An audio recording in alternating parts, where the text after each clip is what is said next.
Liverpool bakal berhadapan dengan Brighton and Hove Albion pada jadwal Liga Inggris pekan match week ke-14. Liverpool hingga kini masih belum terkalahkan dan menempati peringkat 1 papan klasemen Liga Inggris. The Reds mencatatkan diri di puncak klasemen dengan perolehan poin 37, dibuntuti Leicester City dengan poin 29. Jelang laga Liverpool versus Brighton and Hove Albion, kubu tuan rumah kemungkinan tak akan diperkuat gelandang andalan Fabinho. Liverpool harus menunggu tes kesehatan untuk mengetahui sejauh mana cedera yang diderita Fabinho saat bermain imbang 1-1 lawan Napoli Rabu 27 November 2019. Gelandang Brazil ini diganti pada awal pertandingan Liga Champions di Anfield setelah terlibat tabrakan dengan lawan.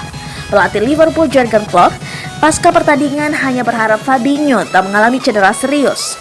Melawan Brighton and Hove Albion, Liverpool memasang target melanjutkan tren kemenangan hingga 14 laga. Pada terakhir, Liverpool mengalahkan Crystal Palace dengan skor 2-1 di Selhurst Park. Sadio Mane membuat The Reds unggul lebih dulu pada menit ke-49 sebelum disamakan dengan Wilfried Zaha pada menit ke-82. Lalu Roberto Firmino berhasil menjadi pahlawan kemenangan Liverpool lewat golnya 5 menit jelang bubaran.